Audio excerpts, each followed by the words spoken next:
बिस्मिल्लाहिर्रहमानिर्रहीम। अस्सलाम वालेकुम नाज़रीन, आप यूट्यूब चैनल देख रहे हैं। मैं इमरान खान हूँ।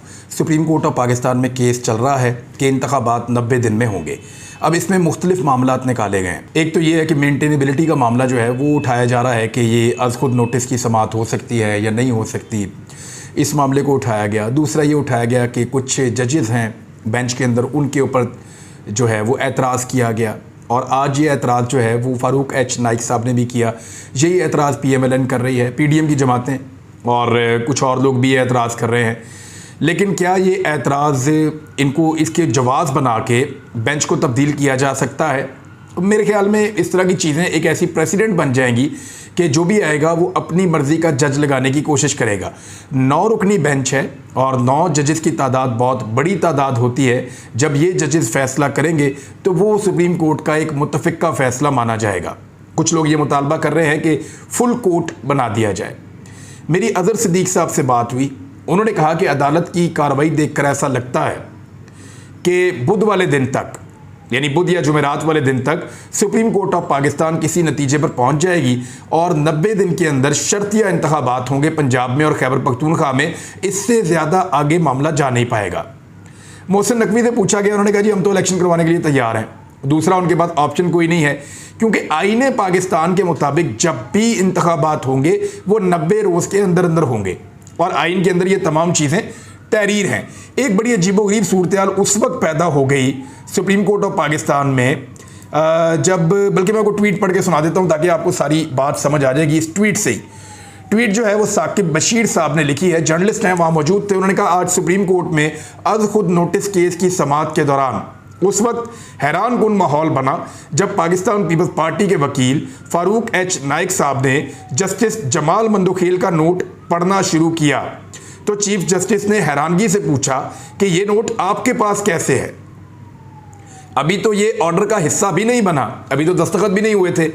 तो फ़ारूक एच नाइक ने कहा कि नोट मेरे पास है। अब ये नोट जो है वो सोशल मीडिया पे मौजूद है और हर तरफ सर्कुलेट कर रहा है।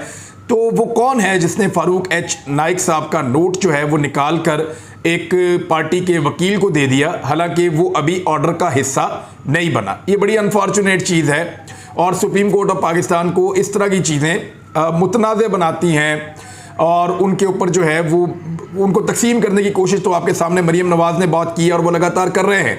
और मरीम नवाज़ ने एक और कारनामा किया है, मैं आपको भी थोड़ी देर में बताऊंगा, लेकिन इस पर फवाद चौधरी साहब का भी एक मौक़िफ़ है।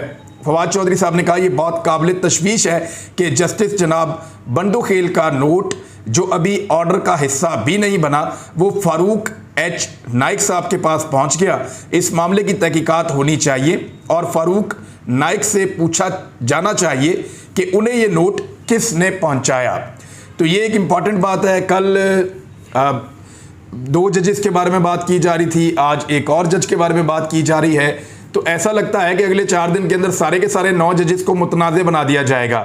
अब बजाय इन चीज़ों में पढ़ने के मुअज़्ज़िज़ सुप्रीम कोर्ट के तमाम जजेस को, 9 के 9 जजेस को मिलकर अपनी दानिश में एक आइन और कानून के मुताबिक फ़ैसला दे देना चाहिए।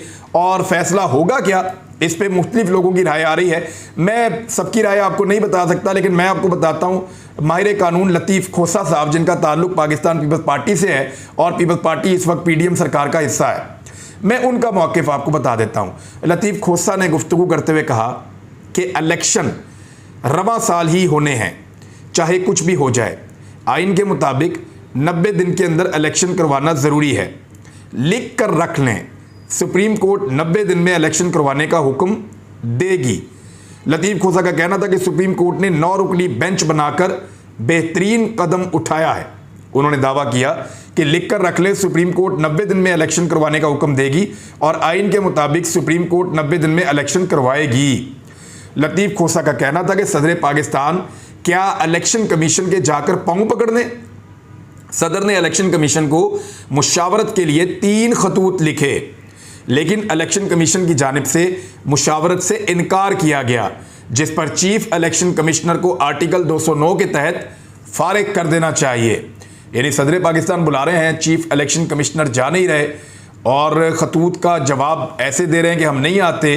तो जब वो नहीं जाएंगे, मुशावरत नहीं करेंगे, तो आईनी प्रोसेस के अंदर रुकावट सदर पाकिस्तान ने नहीं, चीफ इलेक्शन कमिश्नर ने डाली है। ख्वाजा आसिफ साहब ने 2 आज स्टेटमेंट दिए हैं। उन्होंने कहा कि हमारे जजेस हमारी हुदूद में दाखिल होंगे तो हम सवाल उठाएंगे। राणा सनाउल्लाह साहब ने बड़े सख्त अल्फाज कल पाकिस्तान की जुडिशरी के बारे में बोले थे।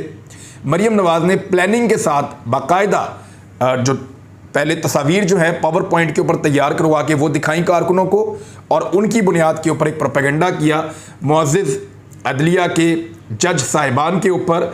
और मरियम नवाज़ का मीडिया सेल और व्हाट्सएप ग्रुप से जुड़े हुए सहाफ़ी वो भी लगातार पाकिस्तान की अदलिया के ऊपर कीचड़ उछाल रहे हैं और लगातार उछाला जा रहा है। अब मुख्तलिफ लतीफ़े बनाए जा रहे हैं जजेस के ऊपर, बेंच के ऊपर मुख्तलिफ जुमले कसे जा रहे हैं, मुख्तलिफ लतीफ़े बनाए जा रहे हैं, और ये सारी चीज़ें इसलिए की जा रही हैं कि आईने पाकिस्तान के मुताबिक अदालती फ़ैसला करने की बजाय इस सारे मामले को सियासी और मुतनाज़ बना दिया जाए। देखें, जब ये मामला मेरिट के ऊपर आएगा ना, तो आईने पाकिस्तान के मुताबिक 90 दिन में इलेक्शन होंगे, लेकिन मेरिट के ऊपर इस मामले को PMLN, पीपल्स पार्टी और PDM की जमातें लड़ना नहीं चाहते।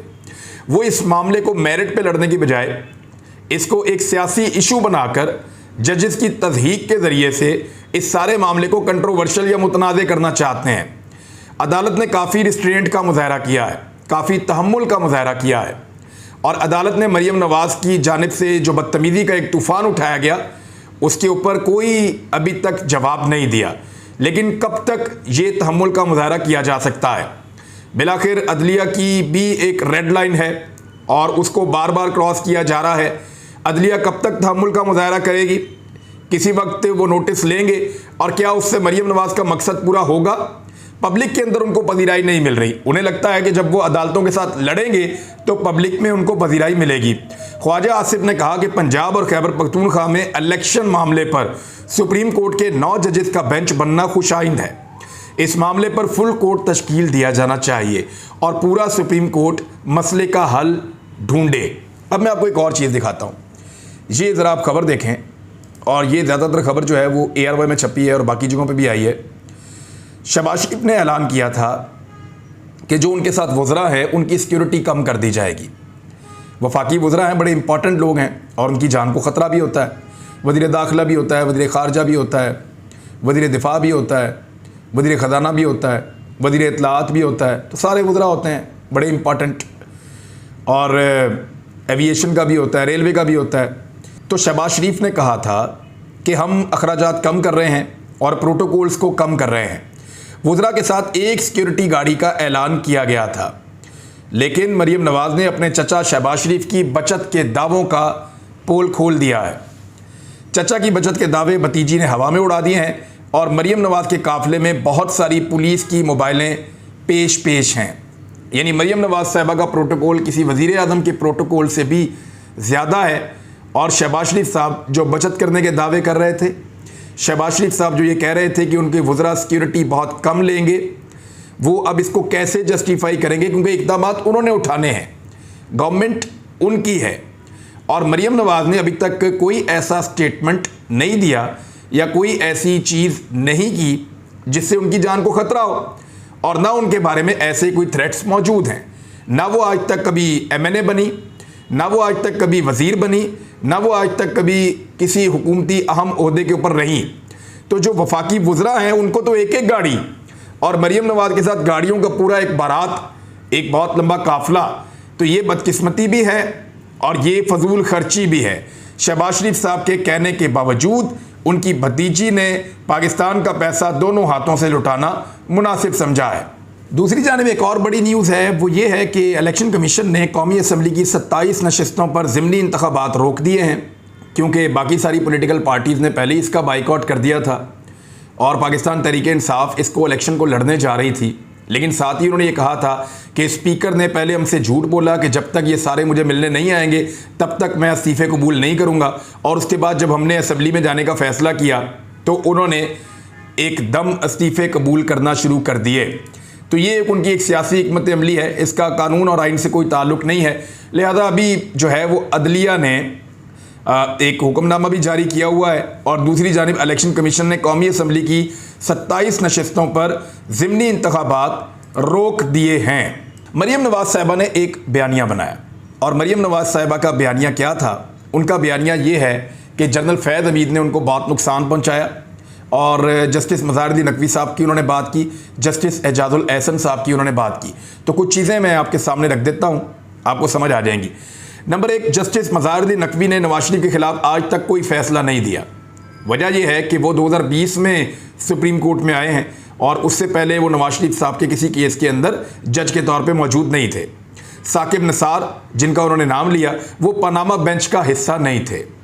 जनरल फैज़ 2017 में, जनरल फैज़ के बारे में मैं आपको अलग से बताता हूँ। जस्टिस खोरसा ने झूठ बोलने पर नवाज शरीफ को नाअहल किया, लेकिन वो माइनॉरिटी जजमेंट थी, यानी वो मेजॉरिटी जजमेंट नहीं थी। तो अब आ जाए एक और फैक्ट शीट जिसमें जनरल बाजवा और जनरल फैज़ के बारे में, मरीम नवाज साहिबा के जो कुछ इल्ज़ामात हैं जनरल फैज़ पे, वो मैं आपको बता देता हूँ।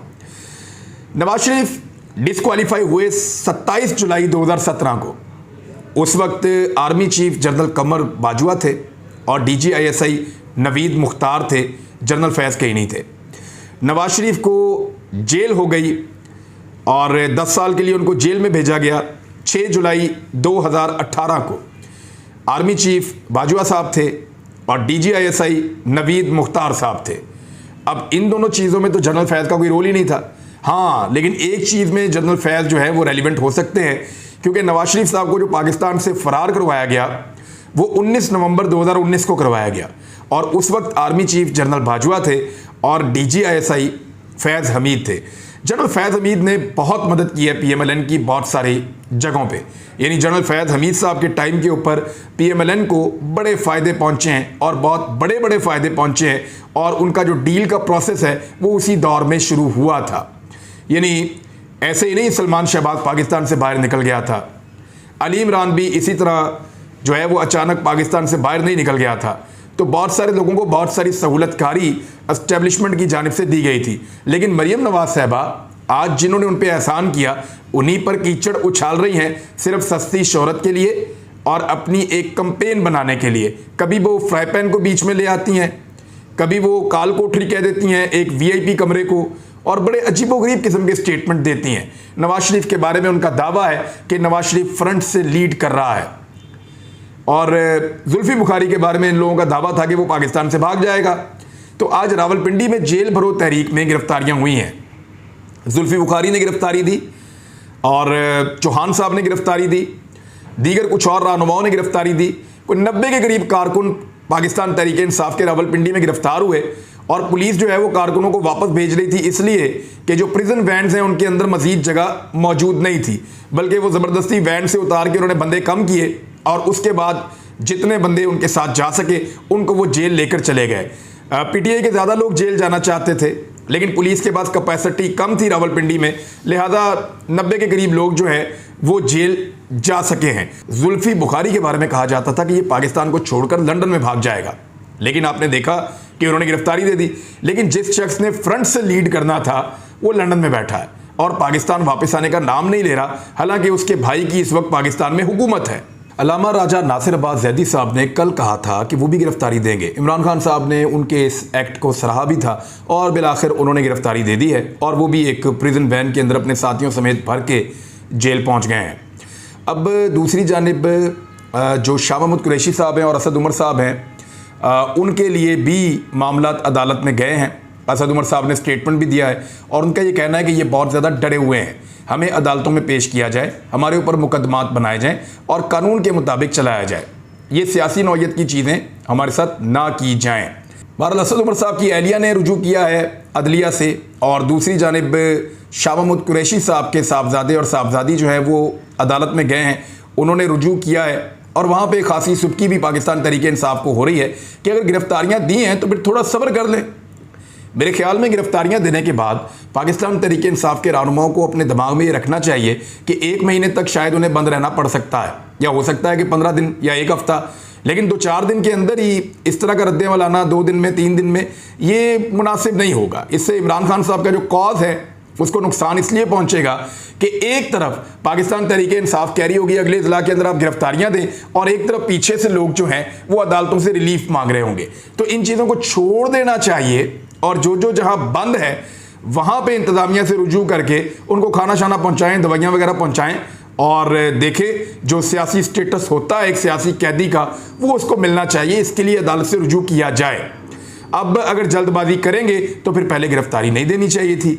और ये मामला ज़्यादा शाह महमूद कुरैशी साहब की जानिब से या उनकी फैमिली की जानिब से सामने आ रहा है और अब उनकी फैमिली इसके बारे में ये कह रही है कि हम उन्हें रिहा नहीं करवाना चाहते, एक्चुअली हम ये जानना चाहते हैं कि वो कहाँ हैं और हम उनको जो प्रोसेस के अंदर जो कानून के मुताबिक जो फैसिलिटी है वो उनको हम दिलवाना चाहते हैं गिरफ्तारी में भी।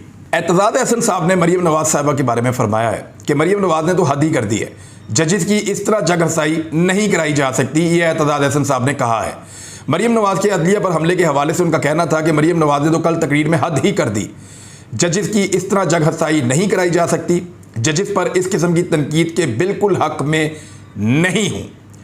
और फिर उन्होंने कहा कि शहबाज शरीफ ने कहा कि हमारे केस ऐसे जज ना सुने जो हमारे खिलाफ हैं, सुप्रीम कोर्ट ना हो गया, सुप्रीम कोर्ट ए और सुप्रीम कोर्ट बी बना दिया गया है। यानी इसको समझें, वज़ीर आज़म पाकिस्तान कह रहा है, कभी आपने इमरान खान के मुंह से ऐसा नाम सुना था कि हमारे खिलाफ है कोई जज या कोई ऐसी चीज़ बतौर वज़ीर आज़म?